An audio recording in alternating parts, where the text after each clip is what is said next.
need to start my screen share. 1 second.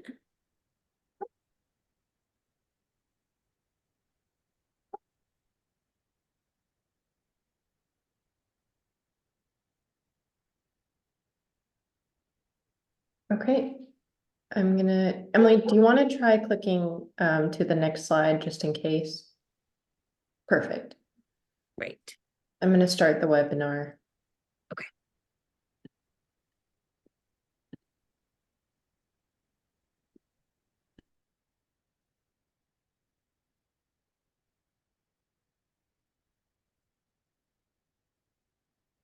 Good evening, everyone, and welcome to the next installment of the Public Artist in Development Professional Development Workshop Series. We are excited to have our next iteration tonight and our guest presenter with us this evening as well. We're going to give it just a few moments to allow folks to get onto the Zoom call, find the link, and we'll be with you in a moment or two.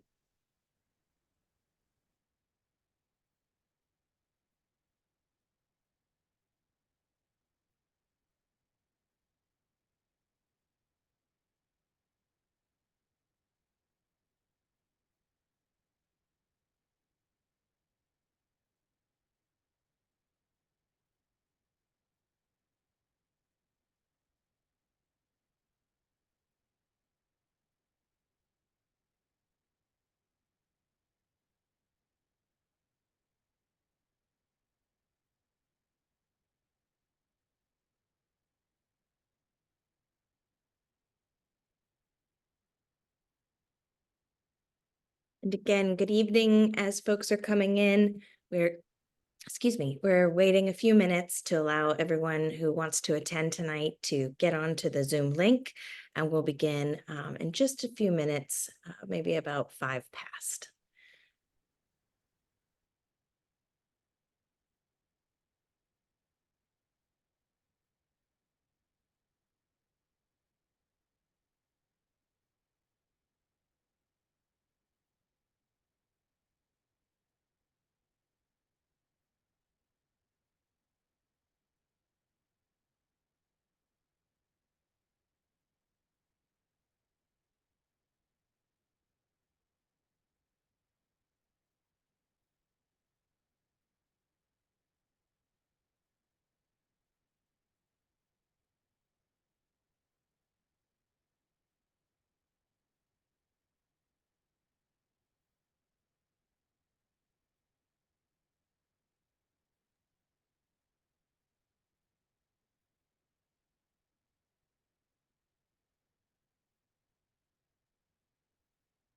All right. Good evening, everyone, and thank you so much for joining us tonight. If you are returning, if you have been a longtime participant of these workshops, welcome back.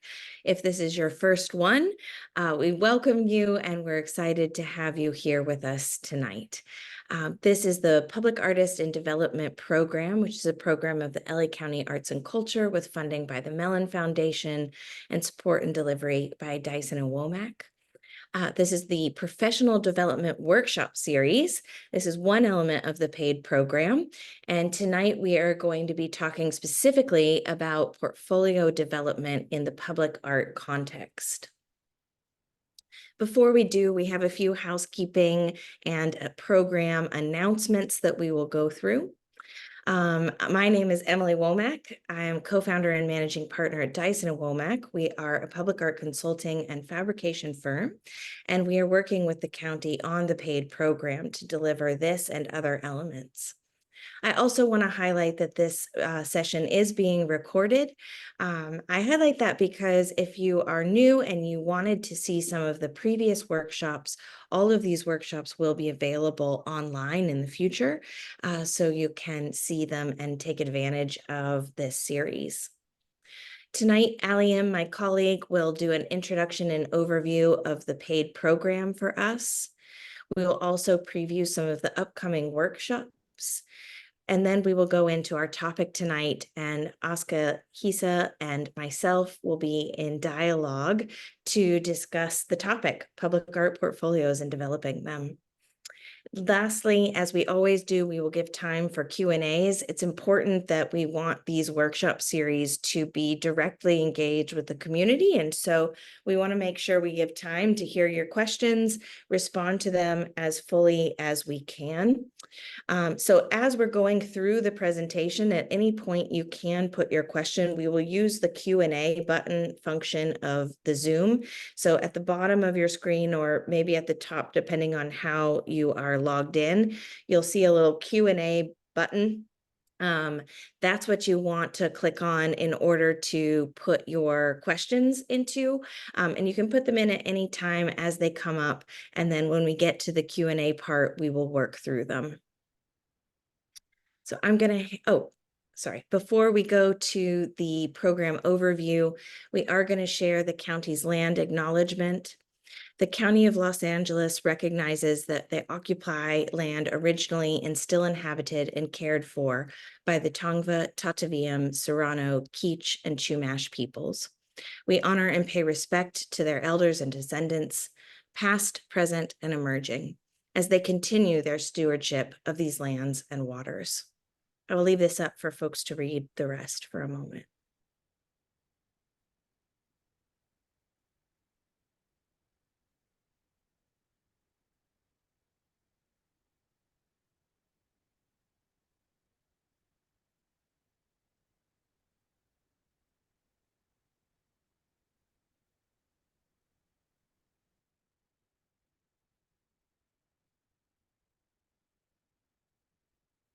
Now I'll hand it to my colleague, Allie, to share a little bit more about the PAiD program in general and the different elements beyond just this workshop series that comprise that program. Hi, everyone. My name is Allie, and I'm a project manager at Dyson and Womack. And thank you for joining us. I'll be talking about the PAiD program and giving an overview of all the different components. So PAiD is a program of the LA County Department of Arts and Culture, and with funding by the Mellon Foundation. And it is a multi-year initiative that aims to advance the career growth and economic empowerment of underrepresented artists in LA County. And one of the main goals of the program is to address the historical barriers that artists face when trying to enter public art, and also deal with the wider challenges that artists encounter throughout their careers. And as you can see here in this chart, the program is made of multiple components. We have the PAiD Arts Council, and the Arts Council is a group of 8 selected artists commissioned to engage in a series of policy discussions. And at the end of those policy discussions, they're going to make recommendations to the county on how they can better enhance these policies and procedures in public art. And they also get to create temporary public artworks. And the first group that we have this year, they have their artworks all installed all across LA County now. And if you want to take a look at them or get more information, I would suggest going to the county's Instagram, or you can go to Dyson and Womack's, and you'll see all of the event details there. And we also have the PAiD apprenticeship. So this is a public art apprenticeship open for artists that have never completed a civic art or public art commission. And the selected artists are going to engage in an intense training and mentorship program to complete their first ever public art commission. And this is going to actually be released next week. And so it will be available on the county's website, and I'll put in the chat a link to the county's website. And then we have the workshop series. So we are going to have workshops through October 2nd, and I'll talk more about the upcoming ones in the next slide. But this workshop series, it is free and for artists, and it's designed to provide valuable skills and resources to artists of all backgrounds and career stages. If you are an artist who isn't interested in public art, we highly suggest you come to these workshops and learn more of how you can be a part of it. And then the PAiD website. So this is another resource for artists that will be available by the county.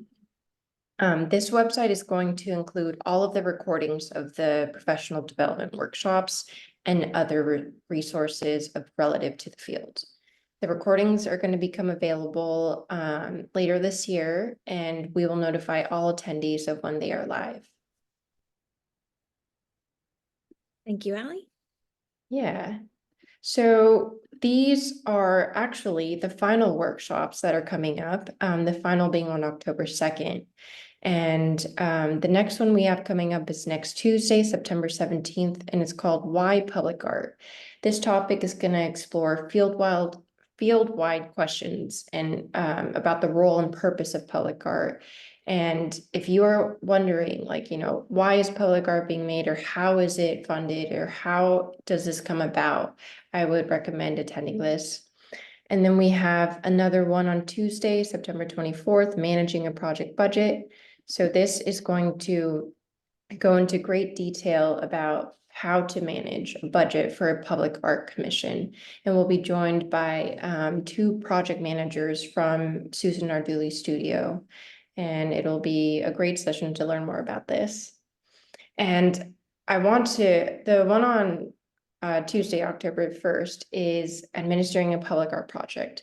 We will be joined with the county, and they are going to present how a public art project is, how it develops and how it's implemented from how do they find it, how do they locate the location, and then how do they fund it, and then how do they put out the open call. So they're going to give you step by step of how a public art project is made on the county's end. And then the last one that we have is Crafting a Career in Public Art. We will be joined by artists who have sustained a professional career in art and public art. And I think that this is going to be a really rewarding workshop for artists. The link below in blue I'll put this in the chat as well, but if you want to look at all of the workshops that are upcoming and get more details on the speakers or topics, I recommend going to this website. You can also register from here. Thank you so much. So as I said earlier, tonight's topic is preparing a public art portfolio. We intend to look into different modes of crafting portfolios for public art open calls, learning more about best practices for structuring and presenting your work, and we'll look at some special guidance for first-time applicants. This workshop is designed to equip artists with practical tools and strategies for creating impactful portfolios. I will be one of your co-presenters tonight.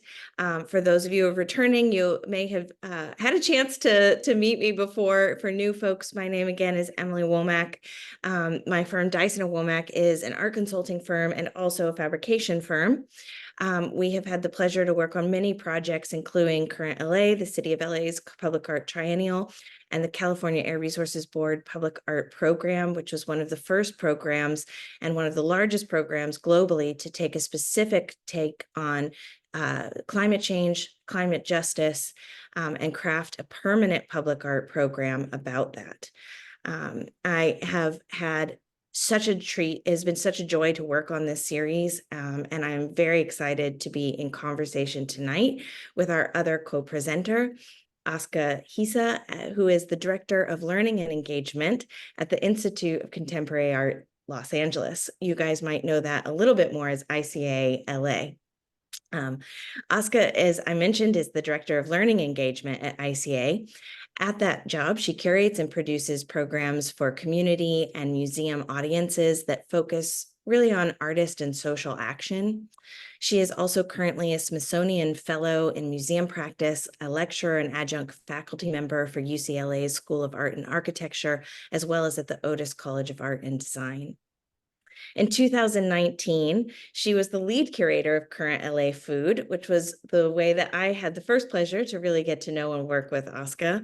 And I was so impressed and moved by the work that Aska did in curating the artists that participated in that program. And I think it was a really powerful embodiment of how public art can be community driven, how it can address in a temporary way really fundamental issues that our community faces. So if you don't know much about that, I would encourage you to learn more about the current LA program.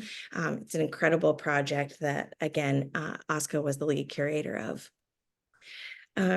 She is also an instigator and a creator of groundbreaking programs in many forms. These typically gravitate towards works that have a high level of engagement, that learning dimensions and community connection. And I'm pleased to say that before we jump right into the topic, Oscar is kindly going to share a little bit of the works that you have worked on and some of the artists that you have commissioned in the past in different contexts. And I am excited to learn more about that, and we'll hand it over to you, Oscar. Okay, thank you, Emily, and thank you, Ali. So I just thought it'd be nice to see a few projects that I'd worked on, just to give you a sense of my work at ICALA. And for those who do not know this, the Institute of Contemporary Art Los Angeles has been in the downtown area in the Arts District since 2017. However, we've been a museum for over 35 years. We were the Santa Monica Museum of Art, based out on the west side by the beach in Santa Monica. And so we have an incredible history of exhibitions and public programs and education that will be more and more revealed over time, because we are working on our archive. But while we were in downtown LA, while we were in downtown LA, I really got into public art projects. And so I'm going to share some of them with you. So this is the one that we did last fall, and it was called Walk with a Mall, Looking for Home. And so to give you a sense of the areas of interest I have are to do art and social action, which is what Emily had mentioned. I'm particularly interested in artists who really have an interest in engaging community with their work. I like collaboration, multiple partnerships, expanding the definition of a museum, and it's not confined by walls, it's out in the public sphere. So I was approached, an introduction was made through an artist named Dorian Wood, who is an incredible performance artist and performer, musician and singer, to the group that was putting together this global art project called Walk with a Mall. And it is very simply, it's a theater project of about a 12-foot puppet of a Syrian refugee girl looking around the world for her mother. And through this global partnership, these scenes are created all over the world with this puppet. So I couldn't resist. This had to be something we did. And we didn't create the puppet, but we worked in partnership to create this public event. To me, an event is very much a public art, in the public art scope, because you're in the public sphere, people are engaging with the work. So I wanted to share that with you. We did the performance, a procession, a First Amendment rights march called Looking for Home from ICALA, which is located on 7th Street, through Skid Row. And we ended in a park in Skid Row, because as little Amal is looking for home and is a refugee in a global crisis of war and looking for her family and her home, we also have a crisis in our city about looking for home, whether it be affordable housing, whether it be housing, period. And so this was a very poignant project for us, particularly site-specific, where we are located as a museum. Okay, next slide. We had in 2021 the opportunity to collaborate again with Los Angeles Nomadic Division and the County of Los Angeles with their We Rise program, which is out of the LA County Department of Mental Health, and through many arts partners to produce some public pieces with artists in LA. We were in downtown. There were several projects around the city. And we worked with Nico D'Entremont with this project called Their Body Became, which speaks to transitioning identity and sort of the transformation of oneself. So this was in the State Historic Park down in downtown LA, and this incredible tarp that was painted by the artist with this antenna that came out. And then there were many public programs, as you see on the right. There were programs while it was up during Mental Health Awareness Month, which was usually in the month of May.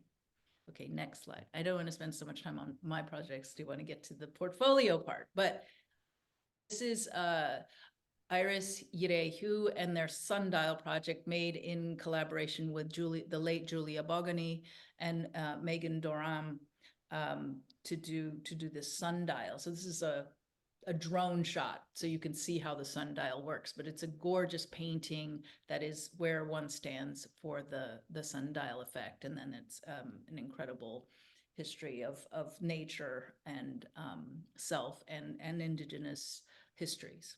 Next slide. Okay, so now we're in the current LA Food series, where this is how I met Dyson and Womack, Emily Womack, Chris Dyson, and the production of these various projects. Now, this is in Watts. These were 15 projects in 15 council districts, 15 national, international artists. And this is Toro Lab, which is a collective of artists who intersect art, architecture, social justice, and they created a taco stand out of these crates. And so this is an example of using very resourceful materials to create a structure that they had to take down every night and put up every day, because it just wasn't allowed to like leave this structure in place sort of semi-permanently, as others were able to do during the current project. But they were incredibly resourceful. And then this was the most popular taco stand. They had the incredible chef from Mexico making these chefs. And in Watts, it just joined communities. You had people just putting aside their differences to eat food, which is what the whole current LA Food Triennial was about, which was just about the power of food, food diversity, food equity, food justice, not about gastronomy necessarily, although we did have some very good food there and elsewhere. Next slide. This is LA Eats Itself, which was not a public art project per se. It was a public program, but they couldn't help themselves. They had to make something spectacular, which was this pyramidal structure that was a storage for prepper materials. So we just had an earthquake this morning, by the way. And so I think prepper culture is not a bad thing, you know, and as long as you're not obsessive and insane. But they created this sculptural thing, which if you can, we just see a little bit, it was this beautiful gold pyramid if it wasn't activated. But once it was opened, you see the legs of a table, and then it folded out into this incredible survivalist dinner. And I won't get into it was the most fantastic thing. And you can see aesthetically, they were artists after all, that they even thought of the thermal blankets and the lighting that were all coming out of that pyramid. And the buckets with all of the survival food would be acted as seats. So that incredible transformative performance was, and you learned a lot. We learned how to prep food week to week with workshops. Next slide. I'm running through these very quickly. Jasmine Urea was another artist who did this seemingly minimalist project in South LA called Imperishable. And you can't really see that well on a Zoom what it's made of, but it's these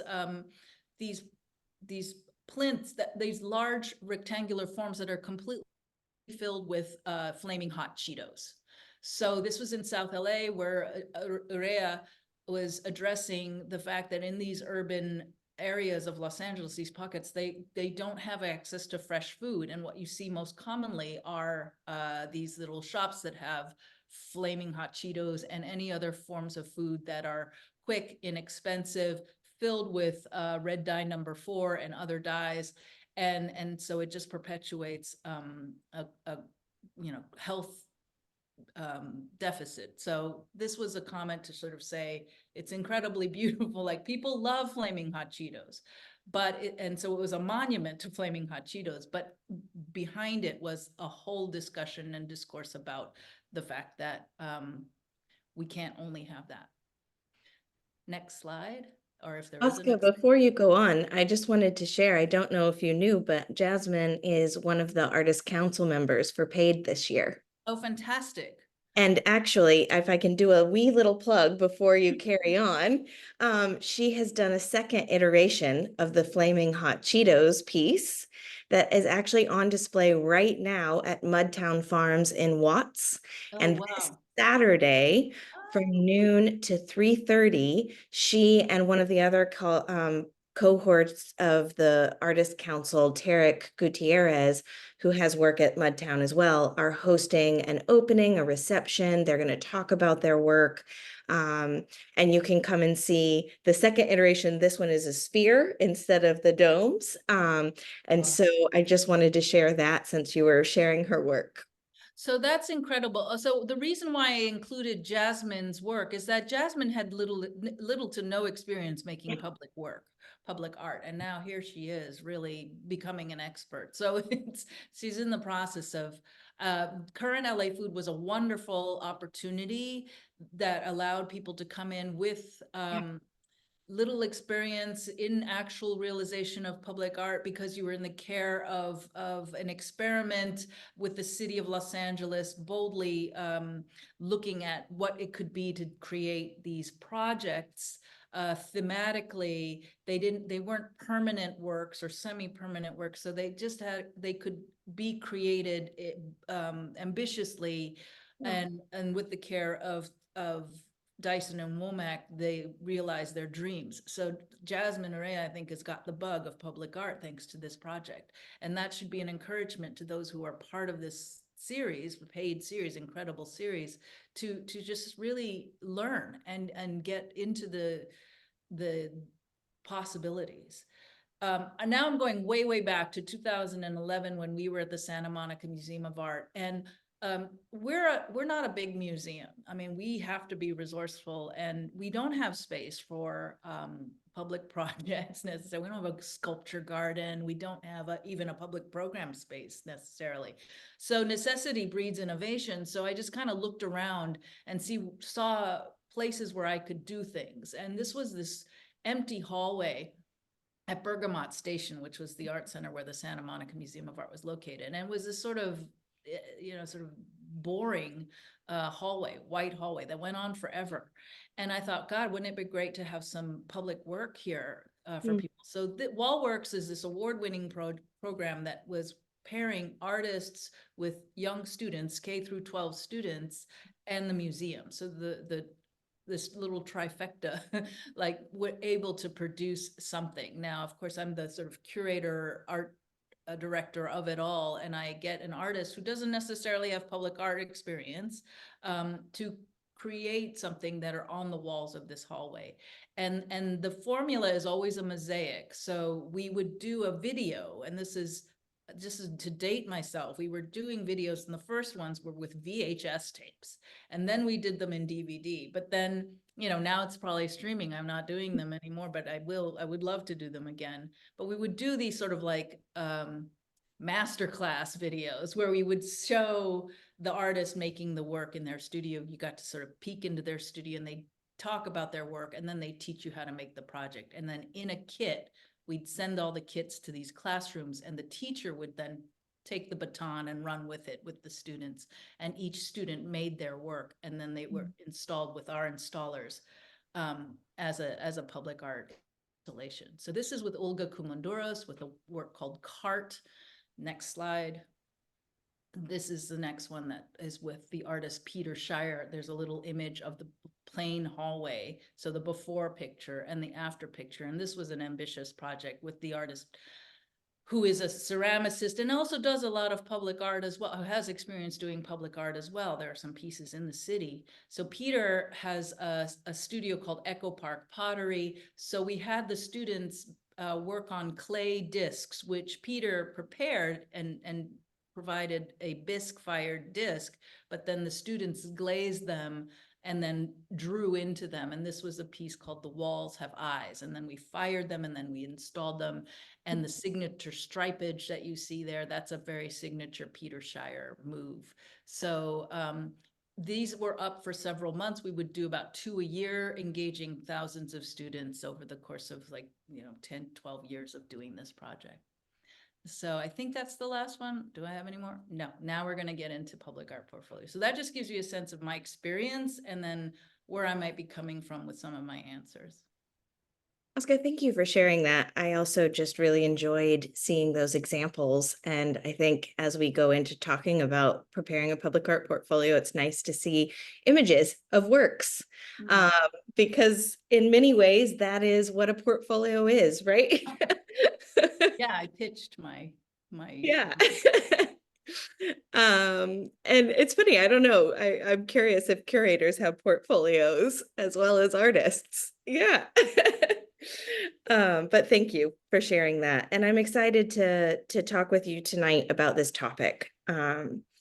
We have a couple of slides that we've put together, and we have some topics we're going to talk about and kind of explore together. But I think a good place to start is simply, what is a public art portfolio?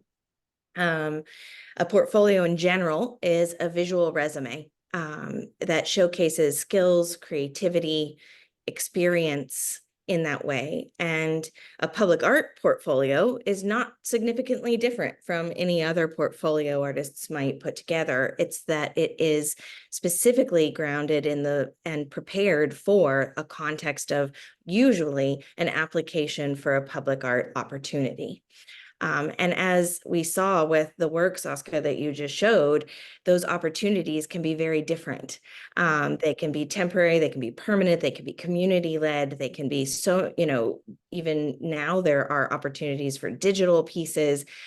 Some of the photos that you see on this slide are pieces that we have commissioned over the years, from murals and sculptural pieces, but all with very, very different contexts. And the portfolios that were developed for them were also very different based on those contexts. The emphasis, though, I think what is different about a public art portfolio, again, is that context and the emphasis on, what experience or what one might have, or what experience one might bring from other ways to a public art context to showcase in that portfolio.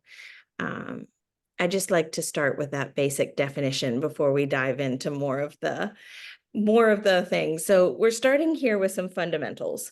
And, one of the main questions that I think comes up that I've heard a lot from artists is just like, how important really is the portfolio and the visual representation of someone's work to accessing and gaining opportunities in the public art sphere?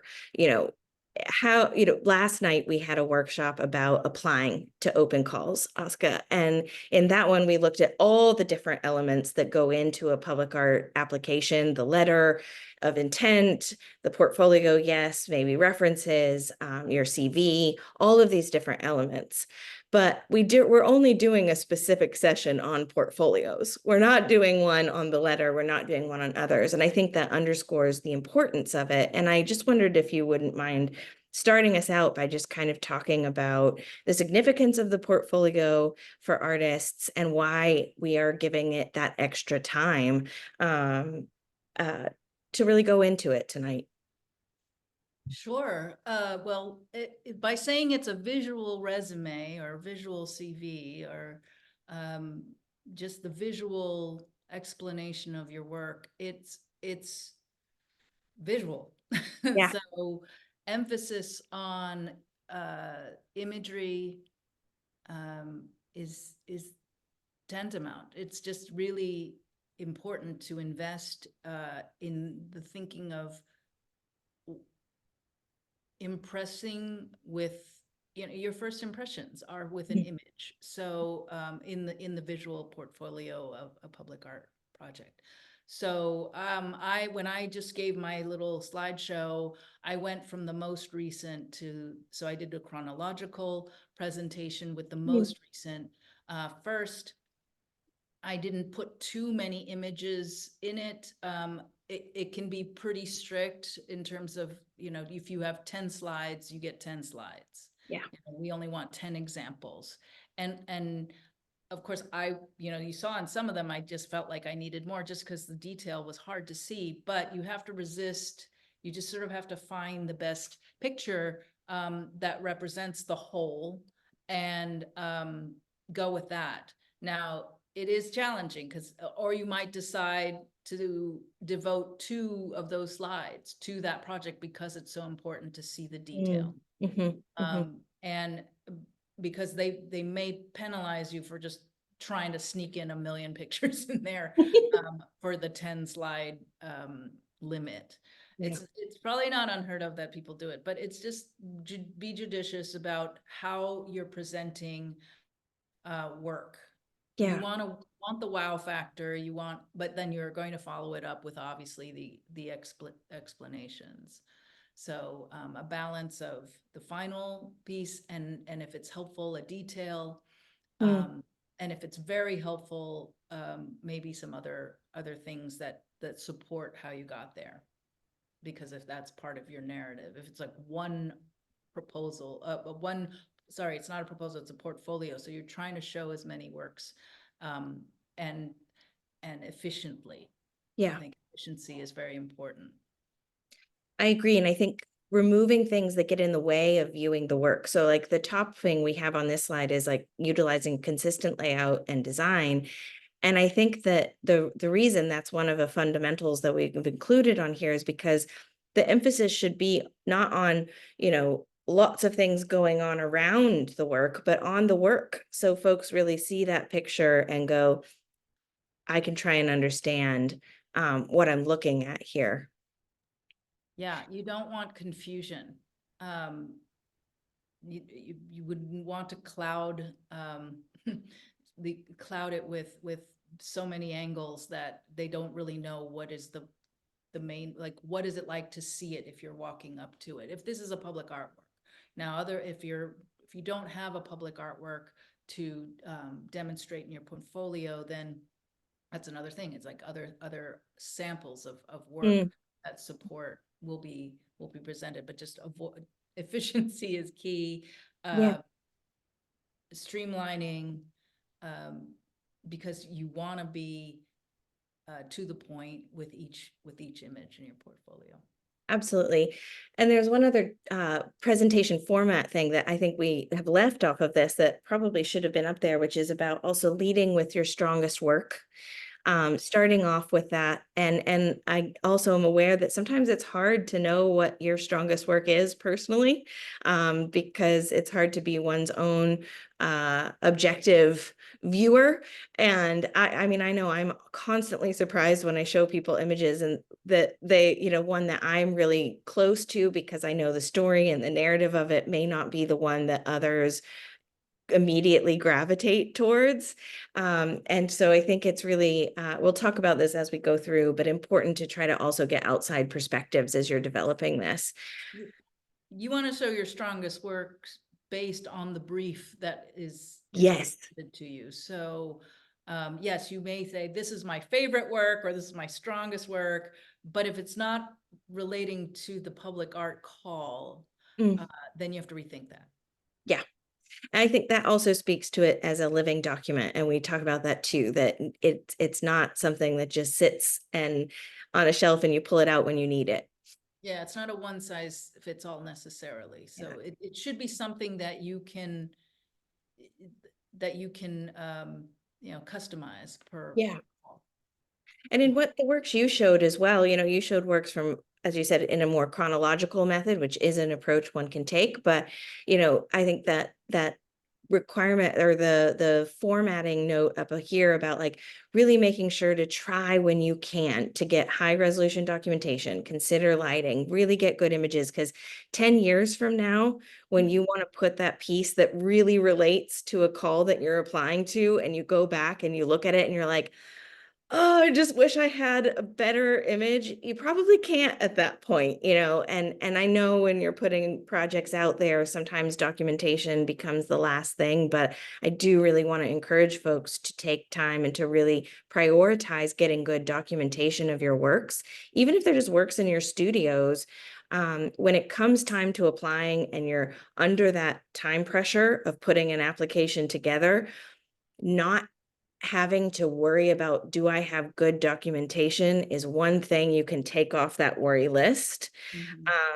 And I know personally when because, we apply for things too in a different context, but when I go back to a folder and I'm like, where's that one image? I've always made it better in my mind than when I find it, so it's really important to take that moment in the moment. Yeah, no, it's phone, I don't have such great documentation of the older works that I was Yeah. showing, the 2011. We are still, on a budget, so we have to be judicious about how much we spend for documentation, even with what's going on at the museum. But we realize that it is, again, an image is worth 1,000 words for your case, Mm. for your portfolio, because it's just worth it to, if there's an important project that you've realized, you will have to find a way to document it well. And there are people who know how to document it well. There are professional art photographers, and they range in price and they understand. I know of one art photographer who understands the struggles of artists trying to be able to afford. So sometimes it might be a trade. It might be, something that is a reduced rate because they know that this is an up and coming, or a artist who just doesn't have the means. And I think that's incredibly generous. We also have pretty good phones, or you can find somebody with a good phone. I cannot believe, like, I don't have a great phone, and I just cannot believe what some of these phones can do. Like Yeah. when we're in a group at a party, I'm like, they're gonna take the picture because they have the better phone. It's crazy. So that we have those abilities to sort of maybe borrow in it, and use better equipment if we can. Yeah. And yeah, I mean, maybe there are workshops about documenting films, documenting artwork. Yeah. This also brings us to building community with people who have experience and with whom you can ask questions. And the artist community is supportive in that way. In fact, we're finding more and more evidence of that need, and that need being filled with artists helping artists. So we hosted for over a year a series of gatherings at the ICALA with this group that is called Contemporary Art League. And I know Virginia Bruer, who has been doing workshops with the PAiD program as well, is part of that network of artists who want to help artists. They want to create more transparency and opportunities and resource sharing. So asking other artists, these kinds of workshops, seek them out, because it's just building network, and having just some nice chats at public events with other artists. It's nice, over a beer, you're just talking about, like, yeah, man, I was applying for that public art program. Oh, I know somebody who did that. And then you can find out some questions, how it went. How did you do it? I really agree with you. And I think one of the things that I would love to see, and I think this program PAiD does a really good job of starting to open the door towards, is, demystifying some of the things about, like, I mean, for a while I was a practicing artist, and I feel like I rarely saw another artist's portfolio because, you might have had feelings of trepidation or intimidation or nervousness even about sharing it. And I think, as much as we can do to try to build that community and say, no, let's open up and let's share and let's talk. It's the same thing as I've said before with wages and things like that. Once we start speaking to one another, it starts to elevate and lift up and provide and build that community. So I couldn't agree with you more about the importance of network and community in that. Yeah, I'm seeing a lot more peer mentorship, and that's beautiful to see Yeah. that there's just saying, like, why are we shouldn't be so competitive like I we are load. Yeah, yeah, doing this, and we should just share our knowledge. yeah. Mm. So this slide is the fundamentals. Again, as we've shared, we recommend doing some consistent layout and design so that the work stands forward. I would add to this about putting in either your most relevant work to that call that you are applying to more at the front of your portfolio. Again, the emphasis on good documentation, on formatting, all the calls, as we talked about a lot last night, are really clear, as opposed to other areas of art. Public art loves rules. We like to give them, we like to follow them in many ways. Yeah. I mean, you need to, like, when you watch the debate, the presidential debate, you're like, why didn't they answer the question? Yeah, you need to answer all the questions that they're Yeah, asking. And absolutely. yeah, and just be the editing, whether it be your images, whether it be your language efficiency, and really easy to get the gist of it. And there are probably other ways to elaborate, but when you want to have a portfolio be immediately understood, whether it's the imagery we talked about, we'll get into text. I think when you write out about things, captions should be pretty clear, and that sort of thing. Yeah. Are we Absolutely. staying on this slide with emphasizing relevant experience, or going Oh, we more? can. Oh, right. Yeah, so if the call asks for other related experience, or related experience, or related things that go with the work. So if you saw in some of my examples, there's partnerships, there's engagements, there's sort of formats that are involved with the creation of an active piece that's in movement, or an creating a sculpture in a public space. Yeah. There's sometimes calls for additional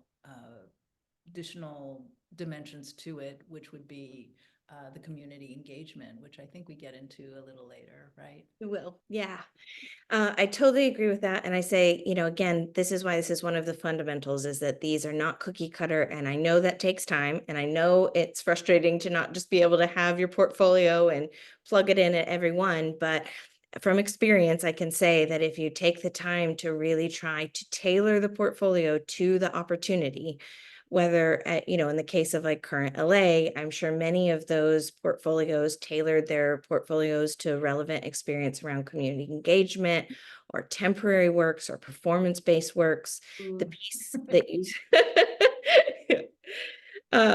the piece you see on the left here is one of the permanent pieces in the collection of the California Air Resources Board. And these pieces had to be permanent, but they also included other opportunities for digital media. This piece had a film that was a part of it. And so the artist also highlighted in their application and in their portfolio their experience in new media and digital media, because they knew that was an opportunity with this piece that was available. Anything else you want to say on this slide before we move on? Yeah. Again, I mean, you may have an array. We'll get into different types of experiences for public art calls, but yeah, I think we're going to get into more of this Great. later. I am the type of person that sometimes really likes it when someone just tells me what to do and what not to do in a situation, because it just feels like easier. And so, in the spirit of being supportive and direct and providing some guidelines, we wanted to share some really kind of formative do's and don'ts around portfolios. Again, this is very specific to public art, and public art does tend to have more rules around it than maybe a portfolio you might craft to show a gallerist or a museum. So I'm just going to read through some of these, Oscar, and as I do, if there are things that stick out that you want to highlight or raise up in more detail, please feel free to just kind of jump in. I was also going to talk a little bit more about the descriptions on this page, so we can do that too. But so some of the do's and don'ts. do include a range of projects that demonstrate versatility, technical skills, and artistic vision. It goes a little bit against what we were just saying, but I think it is important to, while trying to address a specific context, also show some of the range and diversity that you can do. And I say that because public art panels are a diverse group of people reviewing these portfolios. And what might spark one person's interest in your work, another one might be sparked by something else, and you are moving a committee to select you. You are not just moving one individual. And so I do think even while honing it towards a specific opportunity, it is good to provide some range and versatility in your practice where that exists, because you never know what might pop out to one jurist versus another. We also talk about focusing on quality over quantity. Again, as Aska rightly said, these applications many times have caps on the number of portfolio pieces you can provide. They may say only 10 images, etc. I sometimes see artists, instead of putting one image, trying to cram 5 or 6 detail images into one maybe PDF page as their image.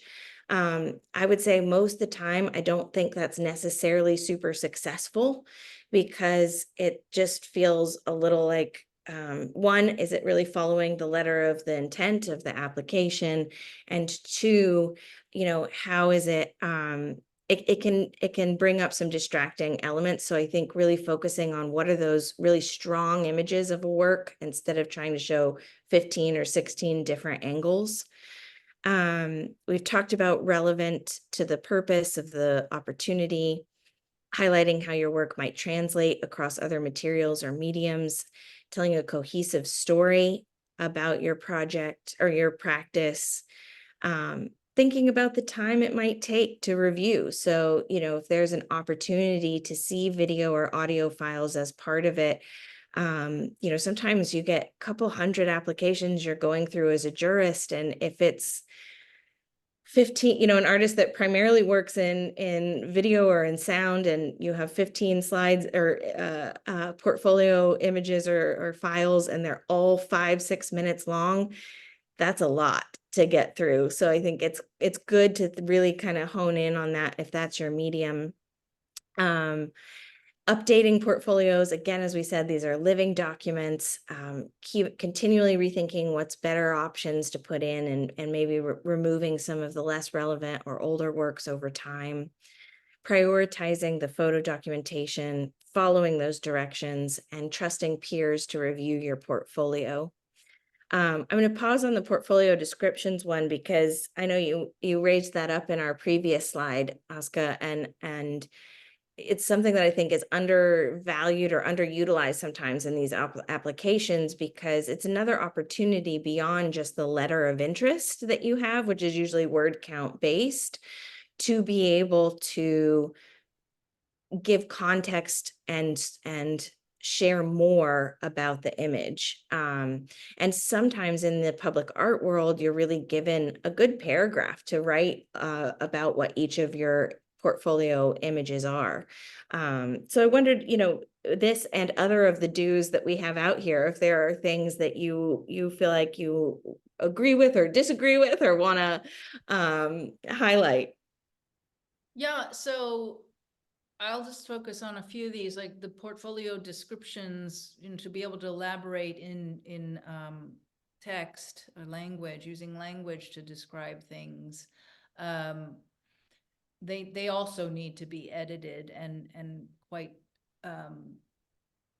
succinct in their description, but they should cover your bases, but don't make it a long essay, because it won't necessarily be read, because it's so, as Emily rightfully said, sometimes you're going through 50 to 100 portfolios for review, and you want to be able to understand, of course, and everyone takes the time, but it is a lot, and of course you don't want to elicit a resistance to reading if it's dense and wordy and too many things Mhm. repeated, or just too many details. Like and also pay attention to the call. So if they're looking for something very specific, like current LA food, Mhm. public art about food, you can talk about sort of like Jasmine Urea, the necessity of Cheetos being the material, and how that goes, how that relates to a greater social context. It's very succinct. You could write it in a couple of lines, and get it. And then maybe in the next image, it'll elaborate further. But I wouldn't make those descriptions too wordy. Really get to the point. It's like the inverse triangle, the most important stuff at the top. And so that if they don't even read through the entire couple paragraphs, the gist of it is at the top.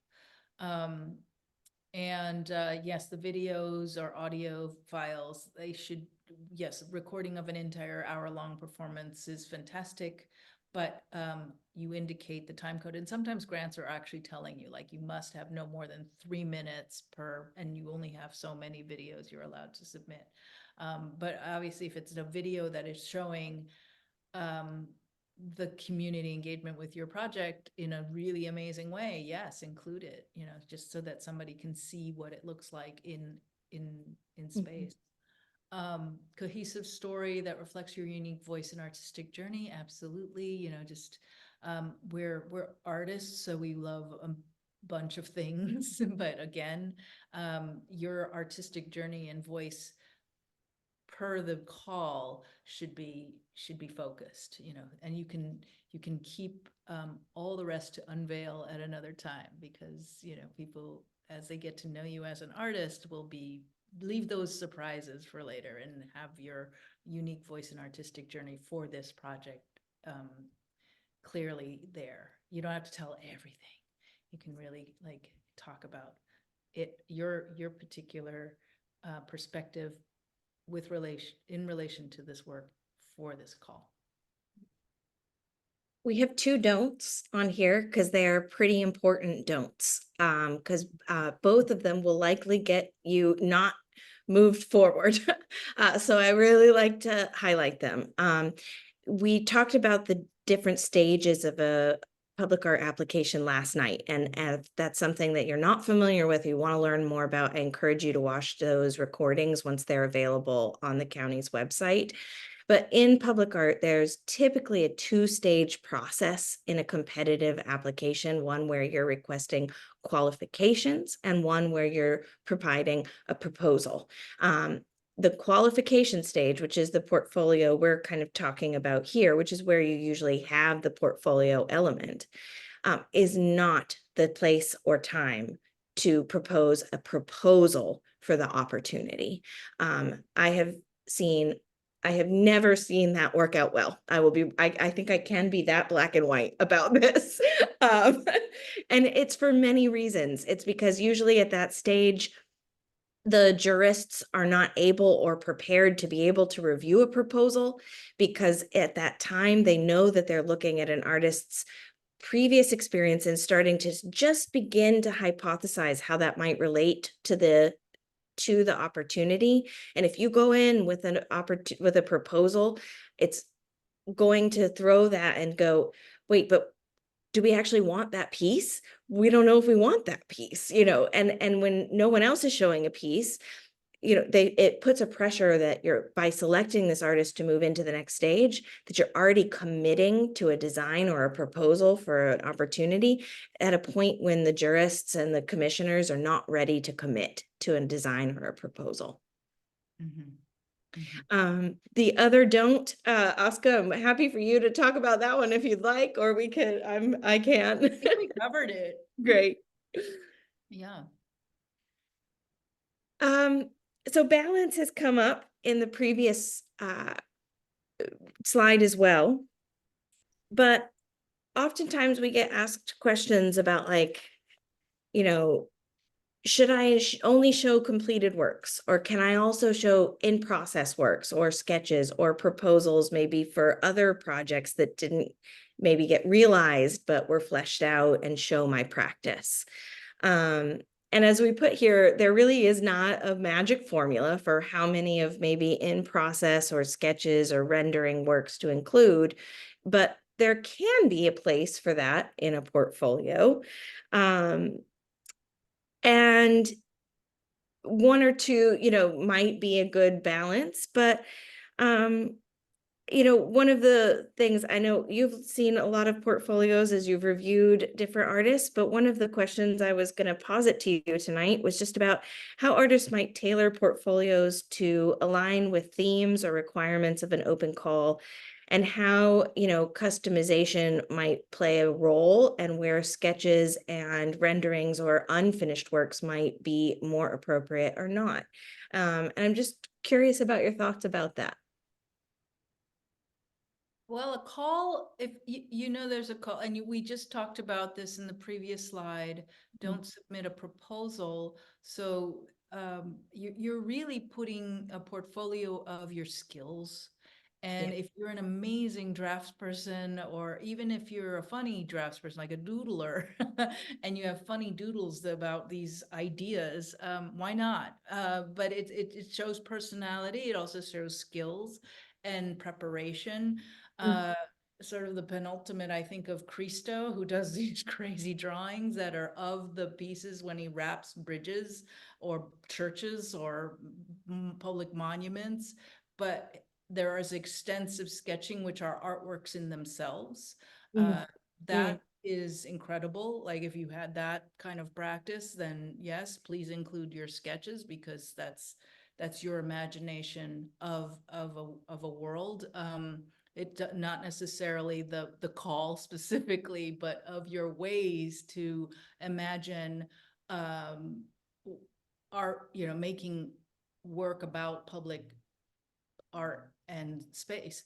One thing that I would say, it would show your understanding perhaps of space, and I think that's a really important thing, is that you want to research and understand. I mean, this is all part of being an artist. If you want to go into the public sphere and in community, and all of that is doing that research. So if you're getting into the public art realm, and you are sketching sculptures in particular situations, that might be, in public situations, that might be a really beautiful thing to see, because you're sort of looking at somebody imagining their work um, in public space. Um, Yeah. for sure. Other concept things, or I mean, now we do computer renderings and CAD and all of these things that are almost so realistic. God knows with AI. So it's just that we have now a lot more over the counter tools, over the phone tools at our disposal to make things, and that's exciting. And it can also, as we were talking over and over again, get a little unwieldy. So you have to start picking your best renderings, your best sketches, to include, to support your resume, your personality, your skill set, to show you that you are a thinker in in a public art way. And I would add, though, there's no substitute in this context, at least, to showing some finished work, whether it's finished public work or studio work or however. I do think it is really important for jurists, panels, review panels, to see that there has been at least some completed execution of some works in most cases.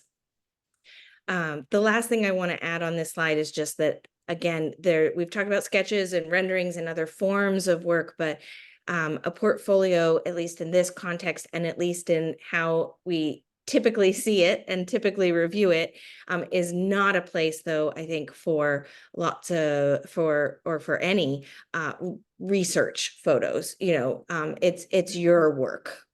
Yeah, it's not the time for your mood board slide. It's really process of getting to making work. And yeah, you wouldn't want those to dominate your portfolio. Like, here's all the process of sketching and very little finished work. You Yeah. want more finished work, and then some examples of how you got there. So community engagement, I wanted to bring this in because, as public art has developed, it certainly has started to embrace community engagement more directly in many cases, as with the county currently.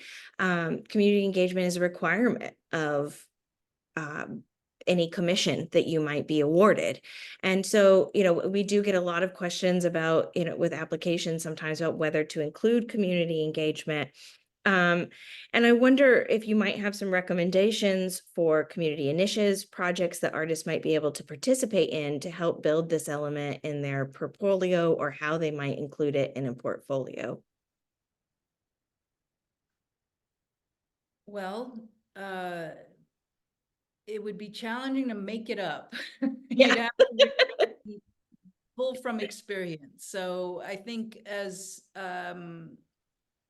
people who are very interested in arts and culture, you would go out and participate in arts and culture, and you'd observe.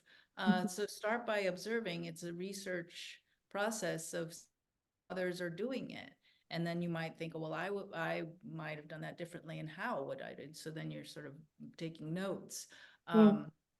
If I'm researching for current LA food, I can't even tell you how many food events I went to of all stripes, to just sort of research what artists are doing, or what even the food community is doing, the farming community, like all these different communities. I went out and did all kinds of uh, embedding myself in these sort of situations to understand. So of course that's number one, is just to sort of experience public art yourself, experience any public programs that are associated with public art, or community programs that are not associated with public art, just to see how people engage with community. And most of the time it's through a learning opportunity, a workshop. So it can be very fun because you're going to learn something yourself. But then there's also, and I would imagine this is incredibly important for these public art commissions, and with the county and city funds, to really know that there's care. There's care for the community with your work being put in the community to engage, but there's beyond the act of putting your work there. And but it's also just sort of looking at the care of the community that you are entering with your work. Yeah. So there's some research there in sort of, if it's a public art work that's happening in the valley, and you don't live in the valley, well, you're gonna have to go to the valley and sort of get a sense of the valley, or wherever it is in the valley. Say it's in Van Nuys, and it's like, I don't know Van Nuys, right? But drive to Van Nuys, or take the train to Van Nuys, or something, to sort of see what it is and who lives there, and what, and if you get a sense of the call, which will probably, may or may not specify location, but know that it will be somewhere, and that the impulse to not take that care to understand community is probably not going to be a good fit for a public artwork these days, because there's no more well, it still happens, but no more, not this kind of work we're talking about. It's not plopping art somewhere, No, and not exactly. with complete disregard for the people who live around there, the people who work around there, the people who are in that space day in and day out. Yeah. And on that point, I mean, it can be really hard to capture community engagement project in photography. That can be tough, because it's not just an object or a painting or a mural, or something that you can capture there. So I do think it's also something that you might want to prioritize, putting some forethought into how you would document a community engagement event, should you be doing one, because it is wonderful. These are some examples at the bottom of artists' work, where these are really community driven projects, but I think these photos are really powerful photos in and of themselves and start to tell a narrative, from Jeremy Deller's piece that was a bouncy castle, just the joy and the fun of the children. That's an immediately kind of moving and evocative image. You get the sense of what was going on, whether you totally understand it or not. It was playful, it was joyful, it was participatory. So I think thinking about what it is that the narratives that you want to build with this documentation is useful. You can see, in the middle image, which was Noe Montez, he was simply in this, putting up research he was also one of the artists in the California Resources Board collection, and he had done 2 years of extensive research into air quality in the Inland Empire. And this was him simply presenting some of that research back to the community. But I just think this image, it captures a lot, and it tells you immediately that someone has done research, they are talking about something, and they are sharing that research with the community. And then on the right, this was, I think, part of actually Current LA Water, the precursor to Current LA Food. And I think, you see this, folks are having a good time, that there's something being presented here, and you see that word community and story and screening and aloe, and it captures that narrative really quickly. So I think when you're capturing images for a portfolio of community-based projects, you have to take a little extra time to understand how that photo tells that narrative. Mhm. And again, we've got our phones. We're taking pictures all the time anyway, so it's kind of becoming second nature to capture a really good moment with our phones. Yeah. We also wanted to share some strategies, folks who maybe have participated in public art before, who have kind of maybe feel like they've hit a certain level. And also, I think these apply to first time as well, but we're calling them advanced strategies. But I think they're strategies anyone can employ, which is about considering, how you might be able to elevate your portfolio. One of the things we are very cognizant of is that this is an incredibly competitive space. And so anything that you can do to help just have that final thing that might get you over the finish line. And so, as Oscar was speaking to earlier, I personally really appreciate when I see a portfolio that I feel like has really been developed, that there is a narrative that I feel like I'm going through as I'm walking through it, that there's been some attention to kind of that arc of the portfolio. It shows that there is an eye for aesthetics as well as for narrative building. And those are key things in the field of public art. So if you can show that through your portfolio, that's a wonderful skill to be able to do. If you can highlight themes and concepts that are consistent elements across your work. We've talked about diversity of materiality. We've talked about diversity of themes, but sometimes it can also be helpful to show where there is at least one through line, because it can give the committee that's selecting a chance to kind of go, well, they do consistently kind of have this in place, and so we might be able to see where they could come from. But I also think that there's room to break that at some points and kind of shake it up, because I don't know, Oscar, it can get monotonous looking at lots and lots of portfolios, and sometimes that piece that kind of like breaks in and comes at you from left field, and you're like, wait, what? This is so innovative, this is so different, this is so risk-taking, I haven't seen something like this before, can really kind of change the tenor of a review as one is going through it. I don't know if there are other of these that you might want to highlight or speak to. And I've lost place in my notes a little bit, so I'm just going to pause for a moment and refine myself. Okay, well, I can take over. Thanks. Yeah, I do want to clarify that, of course, you want to show versatility of materials, mediums, and techniques, but that doesn't necessarily mean like show every type of work you've ever made, to show your your ability to do very different work. That's not necessarily, I mean, yes, it is versatility, but you also want to see a body of work, right? And so when you say advanced strategies, or maybe these are artists have more seasoned experience, you'll see that there, even though the works show different materials or techniques, or there is a thread of concept or commitment to an idea that they've explored in different ways.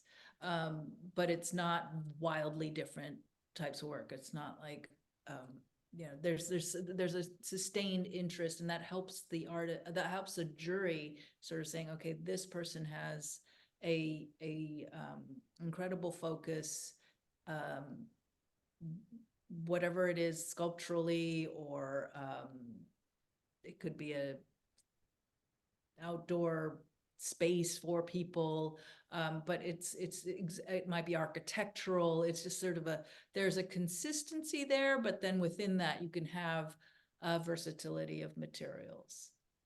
And I'm sure you see that in your work. You develop things and you're just exploring in depth an idea. And I think that if the call is calling to you, and you're already meeting that call with the work because you have it resonating, then yeah, you don't need to clutter your portfolio with like, and I'm also able to do this, and I can juggle, and I can, just like, you can show just beautiful evolutions of your ideas, but with this focus that is consistent to the call.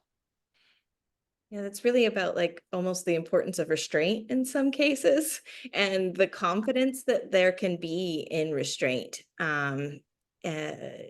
shows up, I would say. Just a few other things here about emphasizing experience, if you have it, with large scale public art commissions, developing a distinctive visual identity. I think Oscar was speaking about that very well just a moment ago. We've talked a lot about the community engagement element. And then, again, if there are some things that are really unique about your practice, if there's something very distinctive about your practice, obviously it's a great idea to draw attention to that, if it's relevant. Again, red herrings can go down some things, but we talk a little bit in our presentation last night as well about how to choose what's a right call for you to respond to. And part of that is about, do you have is it relevant to your practice? And if it is relevant to your practice, then showing those unique strengths would be relevant in this instance. Mm-hmm.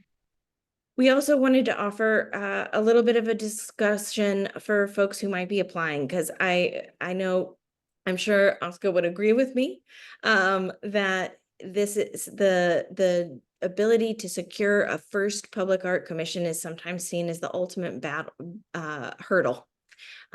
Because so many times the requirements are that you have public art experience already. And I also want to say, we are focusing a lot on strategies that artists can do, but Oscar, I would believe you would agree that much of the work on this front is also work that the commissioning agencies should be doing to challenge themselves about, why do we say you have to have done public artwork before to secure a public art commission? And I know you've highlighted that in your practice at the beginning.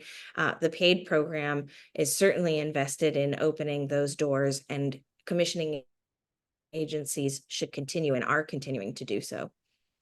Yeah, there are more and more workshops, which I think comes from probably feedback from artists. So I think this exchange of agencies doing things one way, and then having the sense to sort of hear feedback. Now, artists also want and need feedback from if they don't get the commission, that's a helpful thing. A lot of work around learning and having constructive experiences, whether or not you get the commission. It's all a process of learning. It's like when you're, and it would be a whole other seminar about like grant writing. You just have to keep grant writing until you get the grant, and then Once you get the grant, then you have that in your resume, and then you can feel confident to go, but you have to just keep learning about what it is. You know, as Emily quite aptly quite astutely pointed out, like, don't go for the call if it's not it's not a fit. If you are, you know, if you really have to stretch and do all these things to, you know, to try to fit, it's a lot of work that you're doing, and you could be making artwork or something else, because it's work to do a grant. And we do this all the time at the museum. We look at a grant guideline, and we're like, but it's this much money we could go for, but we don't, because it's like, that's a lot of time and energy and a stretch for us. You really want to try to match make with the grants and the calls, so that you can really shine. So that's an important thing, to be able to find that match. And the great thing of that what's happening with PAiD and others, that there are resources, and then, as I mentioned earlier, that even artists are taking it on to sort of get in community to help each other and to demystify it. And I think with that happening, I think agencies also see that artists are organizing, so then they need to be able to provide more resources. So I like that. There's also different types of public art. You know, public art was always originally thought of as like this very permanent, very you know, with important structural materials to like for permanence. And now there are a lot more different scales of public art and temporary public art. So that's why the current LA Food opportunity was so wonderful, because it opened it up to many more considerations for an artist, because an artist didn't need to have a resume of structural engineering and knowledge. Not that they're structural engineers, but just knowing that their work will be able to withstand the elements or that kind of thing. But now there are many more opportunities that could be a mural on the side of a building that is not there for a long time, or, you know, or it's smaller in scale. So there are many opportunities to seek out that that are still competitive. Let's not be you know, Pollyanna about this, but it's like they're always competitive, but there just seem to be more opportunities for doing public art at an entry level, so it isn't as daunting to enter the world of public art. And the resources for sure get the training, because it is specific. Be able to create the portfolio as we're talking about now, and to know how to respond to these calls. It is training. It's like a workout. Yeah. Totally. And if this slide isn't relevant to you, I would say just to re-up what we mentioned at the beginning, is that part of PAiD is the apprenticeship program. And as Ali shared, that call goes live next Wednesday. And I would highly encourage you to look at that, because it is an opportunity to realize a permanent artwork of a rather significant scale for a first-time artist. But I also want to say, you know, I like that you called attention to that, like, every call is still competitive, even if it's, you know, open to, you know, different materials and mediums or size or scale. And I think one of the things that we can say straight away is, like, you are going to not get more opportunities than you get. And I think if one can if one can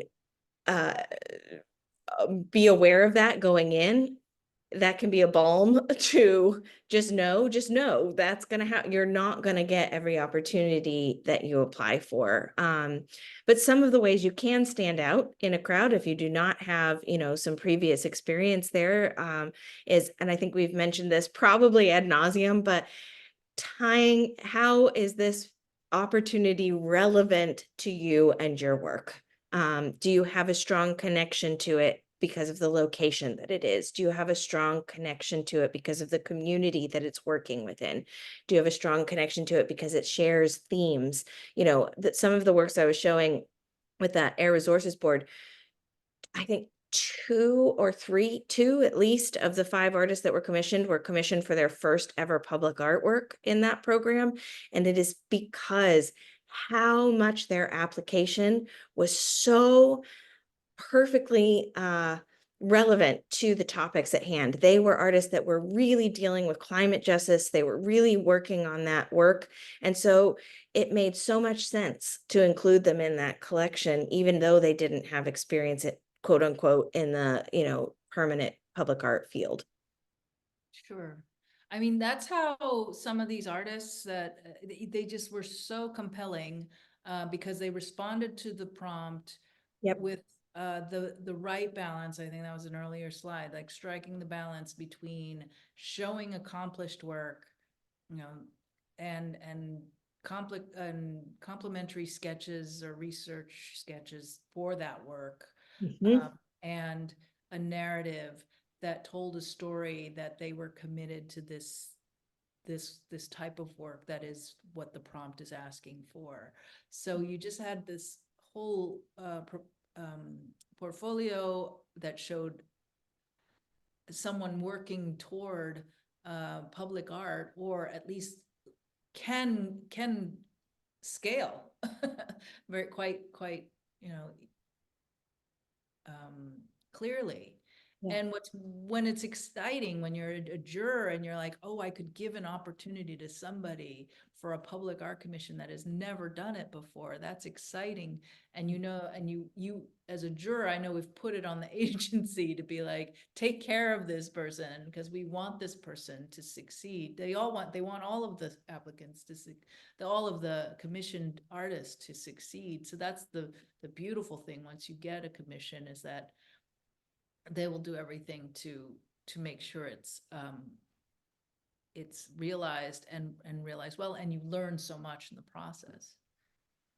Couldn't agree more. And I also, that makes me think of the fact that, like, I think sometimes when you're stepping into this area for the first time, there's a lot of trepidation, there's a lot of uncertainty.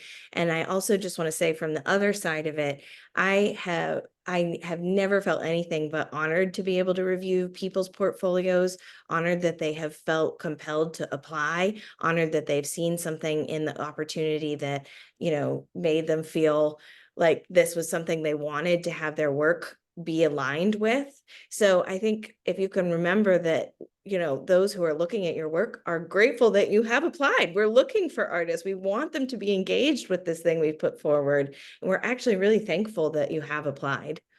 Yeah, it's a real privilege to be able to sit on a jury and be of service to the field by reading these applications.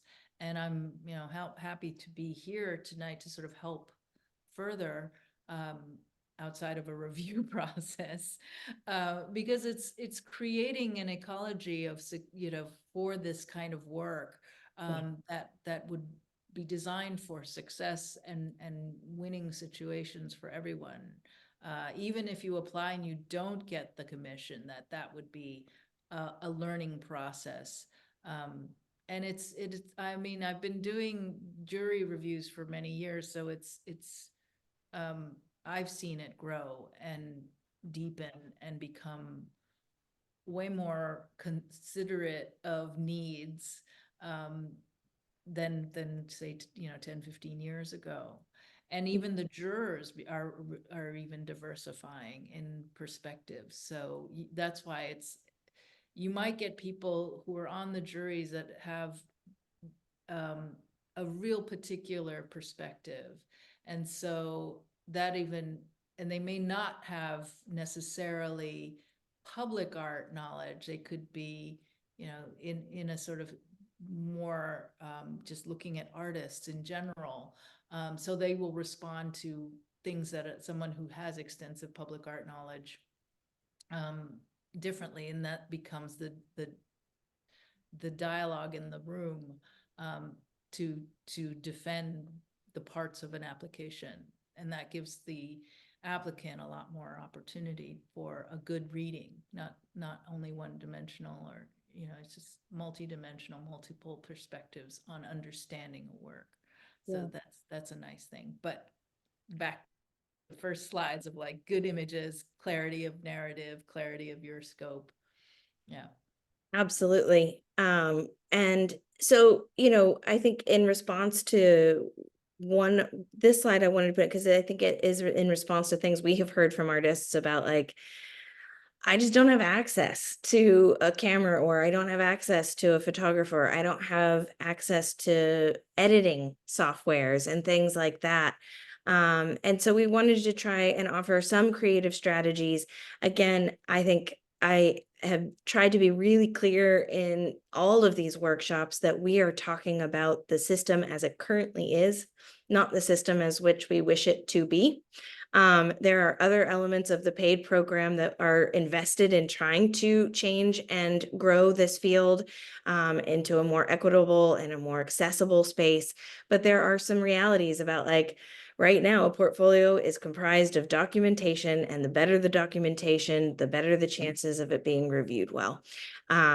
And so I think there are some creative strategies if you feel you're on the edge where you don't necessarily have a lot of access to those things. As Aska has shared before, collaboration with other artists, exchanging skill sets, exchanging services. Maybe you're really good at cooking as well, and you're like, hey, photographer friend, will you come and shoot my work and I'll make everybody a meal? There's opportunities for exchanging services and things like that that can be a smart way to get good documentation. There's also many resources and smartphones, as we've talked about too now, that there didn't used to be, that can help with getting those higher quality photos. And I would add to this that, like, again, like I've said, just giving yourself a second to think about it and prioritize taking that documentation is one of the best steps you can make. Because when you're in the moment, let's say it's a performance or it's a temporary piece, or you've got something up in your studio, but it's not going to stay there forever. If you can give yourself a beat and say, I'm going to want this photograph down the road when I'm looking for things to apply, and take that second to do it, that's one of the most important strategies I would actually put out there that isn't on this slide. Are there other, strategies or, resources that you might be able to share or offer with our group tonight, Aska? Or, also we've talked a lot about the importance of peer-to-peer feedback in terms of reviewing portfolios, and so offer those as spaces if you'd like to speak about them. Yeah, the peer-to-peer feedback is probably the easiest if you can ask. I mean, it's not easy. It's because you are basically making yourself very vulnerable to feedback, which could feel like critique, or something that you don't feel like, oh, I didn't do it well, and they're just trying to help, and you're asking for help. It's good, and then you build confidence about your work and sharing your work, and the more you do it. So get your trusted friends or family or anybody to sort of just look at your work, some, especially an artist, a fellow artist who's been through some of these processes, and take it with a grain of salt. Obviously, you listen to these trainings, and then against these trainings and someone's feedback, you're going to come up with something I think is probably helpful for you. I wish we had more of a gift economy where we could exchange, a jar of homemade tomato sauce against like some photography work. Sometimes that happens. You know, maybe there are photography students who need to help and practice, and it could be a nice exchange that way, where they learn to photograph artwork, which is a specific skill, in terms of lighting, and maybe there's a way to do things that way. I was going to say something else and I can't now, it slipped my mind. But yes, the community of people is helpful. There there used to be a performance, like, I just think that there's just more of this.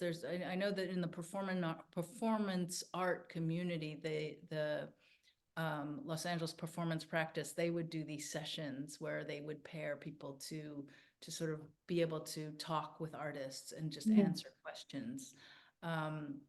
yeah, just find your mentors and people who, maybe a photographer knows of a photographer. It might not be that photographer. They might be like, oh yeah, I really want to get into art photography.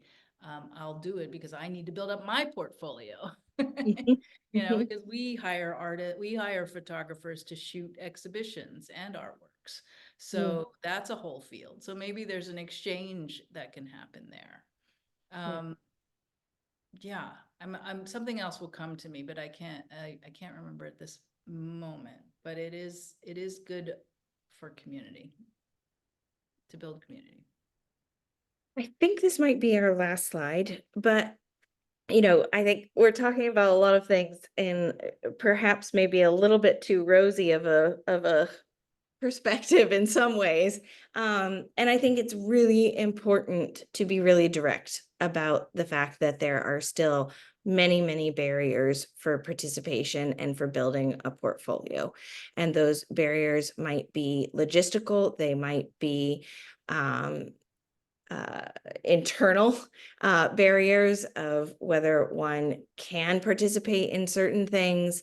And I think part of changing that landscape is to be direct and upfront about the fact that they exist and to challenge those in positions of power to think about them and to consider them as they are putting these calls together. So we did want to, there are challenges to accessing photography and design software. There are challenges to finding mentorship and networking opportunities. There are challenges to accessing education and grants and residencies. And as I was thinking about this presentation, some of the things that it brought to mind was, this need to have some compassion with oneself as you're entering into these spaces because, um, you know, we're talking about the positives of review and the positives of feedback, but I know that can be a daunting space. And I think, as Aska said, every time one does do that, though, one builds courage, one builds strength, one builds resilience to look at a portfolio, to look at your work, which is a very personal thing, and to see it out there. And I also say that because, particularly in the context of public art, when you put it out there, is really public, and you are going to get feedback whether you want it or not sometimes. um, and if you can start with feedback on a portfolio, that's a way to build that. And again, I would just add, looking so closely at the open calls before choosing to apply. If something doesn't feel right about that call, if it doesn't feel like, it's supportive or meeting you where you're at or valuing the things you value or supporting artists in the way that you're supporting them, maybe that's not the right call for you. And maybe it's a good opportunity to look for one that is more in alignment with where you are and what you currently need. Yeah. Yeah, it's public art is a very particular part of the art world. And I want to say that even the most renowned artists get rejected for public art commissions. So I will say that. I mean, rejection, or say not obtaining the commission, let's say, and not use the word rejection, but to just say you're not rejected, you're just not the right fit for the call. But obviously you take it you can't take it, it's definitely don't take it personally. It's just something about a lot of factors that make it not the right work based on a decision-making process among a jury. So, and the scoring that's happening and sort of the balance, but it all, I mean, I will say it's a good process at the moment because it is based on dialogue, based on discussion. Even if somebody scores really high and somebody scores really low, then the discussion happens and you're able to, everyone defends their position so that you really come out with, what will be a final score for the consideration. So that I think is a really good process for the agencies to organize. But it is hard, but it is very competitive. So like everything, you just sort of keep going with this process, understand it better and better. These are very fundamentals. These are fundamental tips for at least a baseline portfolio to get out the door and start your career in applying for public artwork. And again, yeah, the good images as best you can with clarity of the series of images, clarity of narrative and your voice and your vision and the descriptions of what's going on with whatever image that you're presenting, and the responses to the prompts. Those are just fundamental things that'll go a long way if you're really good at that.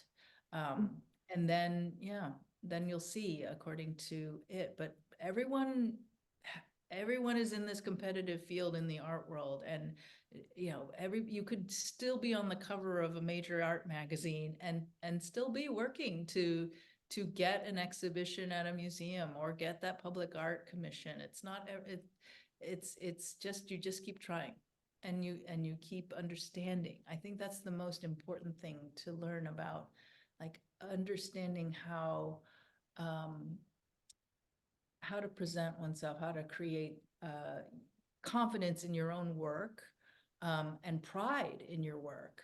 And then because it's a public artwork, the understanding that it is taking up space in a part of the city or the world on this planet, and that it's not alone. It's in a community, which you also need to consider and be caring for. Well, I think that is a fantastic segue to opening it out to Q&A. I have nothing to add to those words, Oscar. And I think that was a beautiful summary of the presentation tonight. I'm going to stop share while we go to the Q&A part. If you have questions, if you have wanted to put a portfolio together and you are unsure about anything about that process, please feel free to open up the Q&A chat and drop your questions into there. We went a little long on our presentation tonight, but I think that was absolutely fine. So we may only have time for 1 or 2 questions. We are also joined now by Brianna McGillivray from LA County Arts and Culture. Brianna has been, is one of the, can I say founders of the PAiD program? And on the other end, wrote the grant for this program.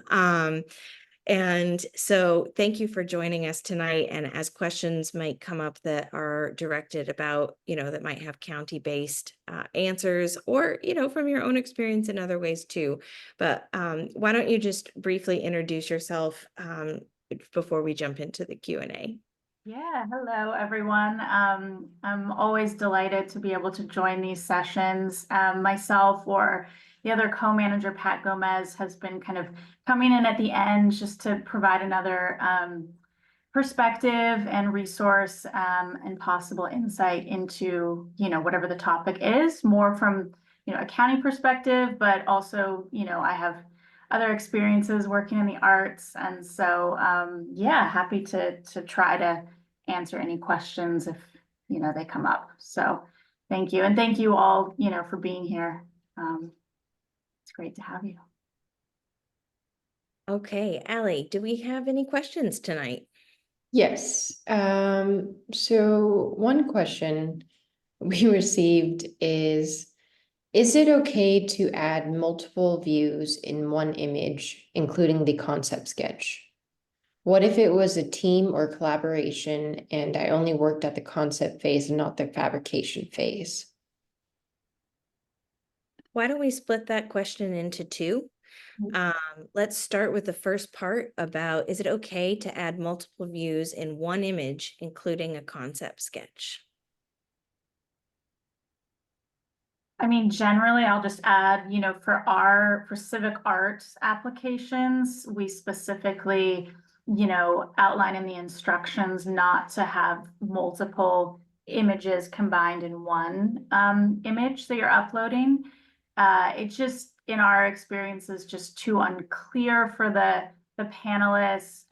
It kind of does a disservice to your artwork or art practice. It becomes very confusing what we're looking at. So from civic arts, side of things, we always specifically ask that artists or applicants don't do that. And that should be pretty clear in any solicitation document, RFP that goes out. But I can't speak for other agencies. I don't know if Emily or any has come across that. Oscar, I just wanted to say, I think you're muted.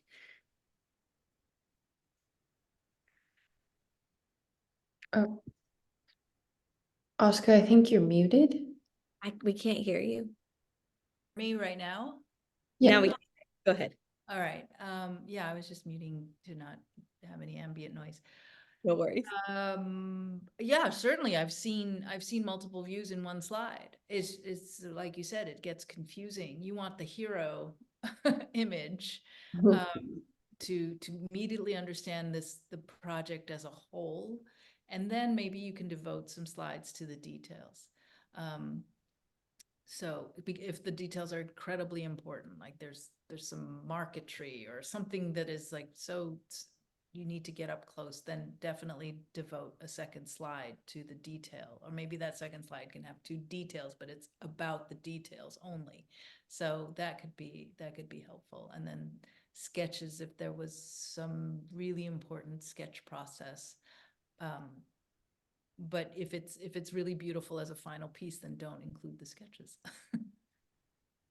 I agree. And I just want to reiterate what Brianna said, that it is 100% necessary to read the instructions, read them again, read them 3 times, write them down. I cannot tell you how many times I have seen folks who are so amazing and probably would have been looked at and maybe made it to a finalist round, be rejected because of not meeting requirements. And a lot of times these commissions are through government agencies. And what you may or may not know is there is a whole host of rules and regulations that governments have to follow. And so they are not typically allowed to bend the rules if they really love a portfolio and it's not following that. So as Brianna said, that piece that they're very clear about, don't do this. If it says don't do it, don't do it. So I would say that. And then the second half, Allie, could you share that part of the question again? Yeah, it says, what if it was a team or collaboration and I only worked on the concept phase and not the fabrication phase? Yeah, I mean, that's a really tricky one. I think that you want to be explicitly clear if you are going to be submitting an image that's this larger kind of completed work, especially if it's by a lead artist and you're kind of coming on as like an assistant role, which I don't know that that person was necessarily saying that, but I think it is really important that if you're going to include an image and you just worked on part of the artwork, to just really make that clear in the image description, or where there's a text box explanation included. With our applications, we always require artists to add those details in. So I assume with most other agencies, they have kind of a similar description area available. So that might be how you could go about it. But I'm curious, Oscar, Emily, Allie, what you think, if you think that's just like a no-go, or That might not be your main most important work. It could maybe fit in the narrative that in your experience, you were part of the conceptualization of a collectively made public artwork.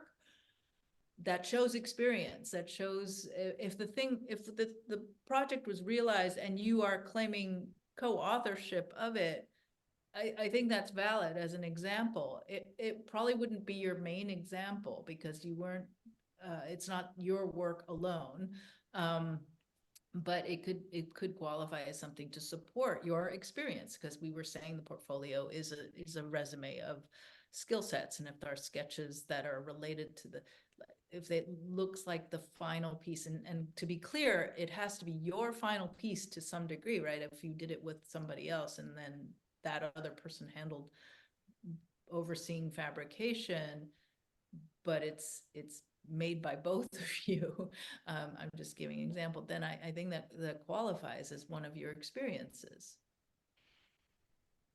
I would agree. I would also just say I would just also add to be very careful with that though, because you know, there have been times you don't know necessarily, sometimes you do, but you don't always know who's going to be on the panel. And sometimes you'll have a panelist and they'll see a portfolio this has happened where they see a piece in someone's portfolio and they say, I know that work. This person did that work.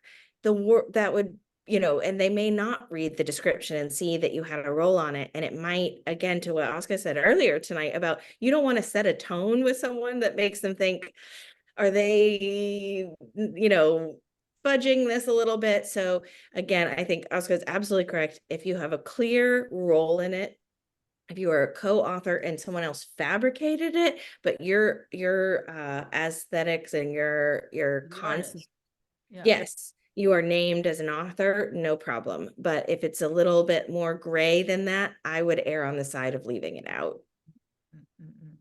Yeah, I think that's an important question to ask. Like, how in other contexts beyond this application, how is the authorship being designated or communicated? So the other artists that you worked with, are they considering you as like part of an artist team in this instant, or a co-creator in the process? Or did they, kind of maybe subcontract you to support their larger project? And if that's the case, then yeah, maybe best to leave it out altogether. Any other questions this evening? I think that was it, and we are coming up on time now. Great. So.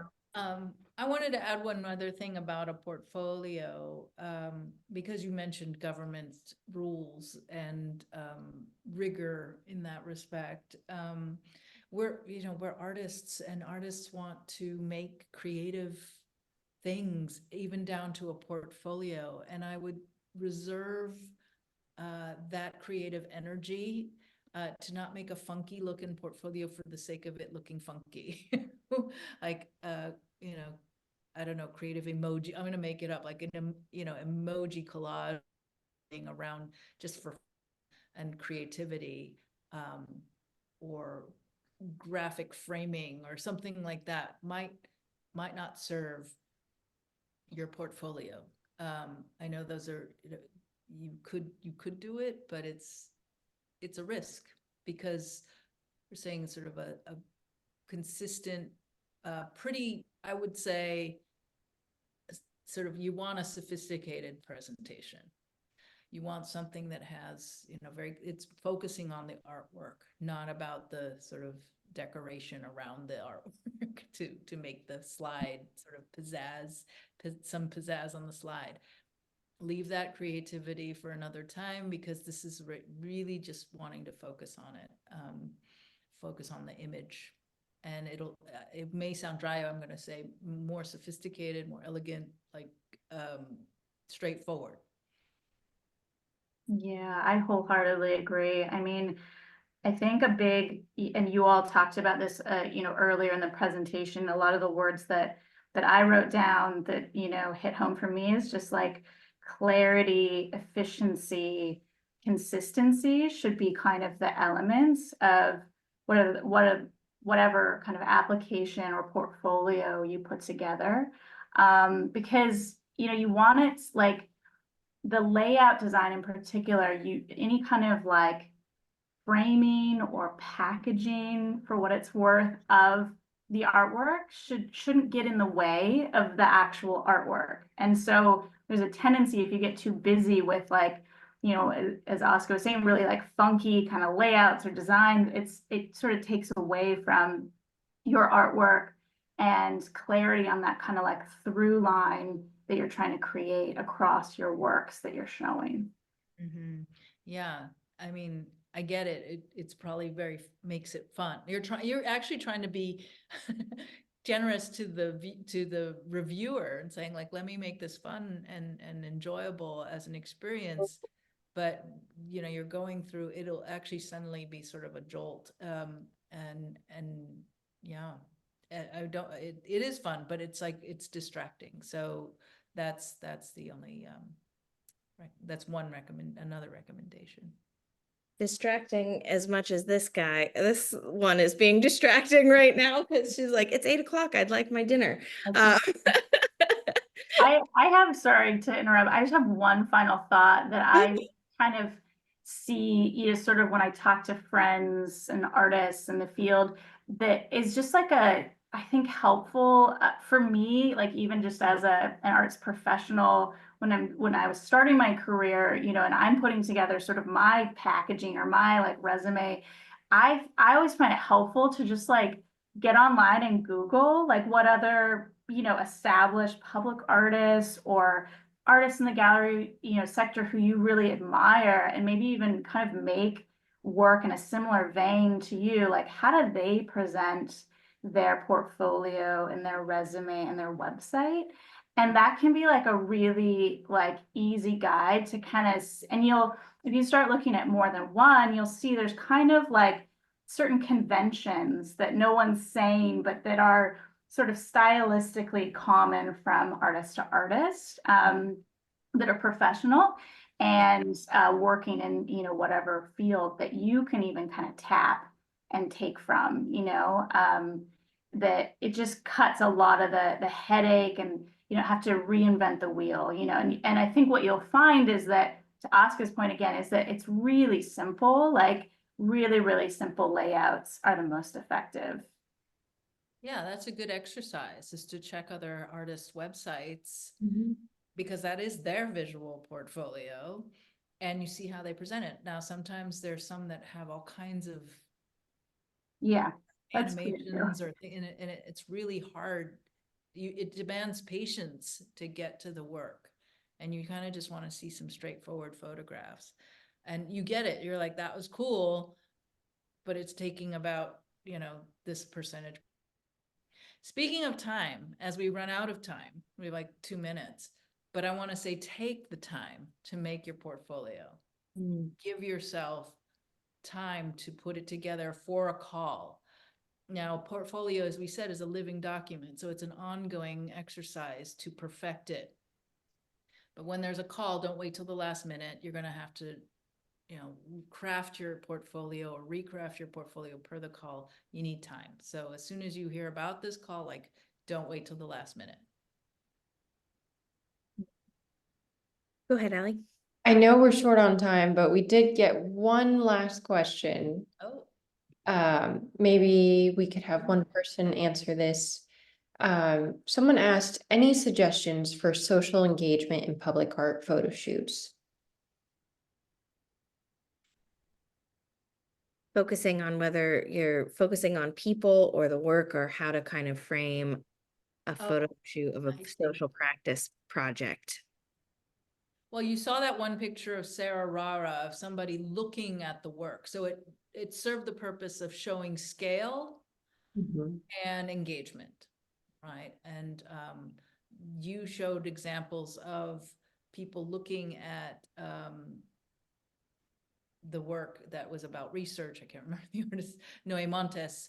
Yes. So like seeing it or participating in a workshop, jumping in the air, if it's something that you can jump in like a bouncy house. Yeah, action shots are good. People actually engaging with the work as you did is obviously very good. Yeah. I agree. I think if you're focusing on a social practice piece, it's important to show the social part of it. It's in the name. Children showing what they made. That is always a good way to show that they participated. Yeah, families, or just a long shot that shows your artwork and people actively doing something in front of it or engaging. It's It's sort of what we do anyway when we're out and about and capturing ourselves. I am going to just quickly bring this up because I do think it's important to put this up at the end of our sessions. If you're participating and you have comments, you have feedback, this is our email, info@dysonwomack.com. Please feel free to reach out and let us know if there are other topics. As I always say, we are doing a similar workshop series next year as well. The PAiD program is a 2-year program where each element happens twice. So if you have looked at this series and said, well, they really didn't talk about this topic, or I'd love to hear more about that, feel free to shoot us an email. Let us know what you think. Let us know what else we can do. We have 4 more workshops left in this current iteration of the online version. There are going to be some in-person workshops a little bit later, but of the online version, we have 4 more. I encourage you, if you've been coming to all of these, to continue to participate. It really is a holistic series that you can treat as a class. And that is it for tonight. But before we sign off, I just want to say thank you so much to both Oscar Hisa and Brianna McGillivray for joining us tonight, and for being so generous with your experience, your knowledge, your perspectives. The genuineness of the dialogue and the openness of perspectives is invaluable. So thank you both. And thank you, Oscar, as well. Or Well, Allie thank as well. you. I'm Thank sorry. you for this series. This is an incredible series and program for artists. Well, thank you all for being here. And Oscar, I'm a huge fan of the ICA and current LA, so it's nice to actually meet you and put a face to it. Yeah, I love all the projects you shared, Thank you. many We're of which I was opening- familiar with outside of, tonight's presentation, of course, but Great. Yeah, everyone please come by. October 5th is the opening of our new season. oh, wonderful. I'm writing that down. And thank you, Emily and Allie, always. You do such phenomenal work. So pleasure to be here. Okay. Good night, everyone. We'll see you next week. Bye.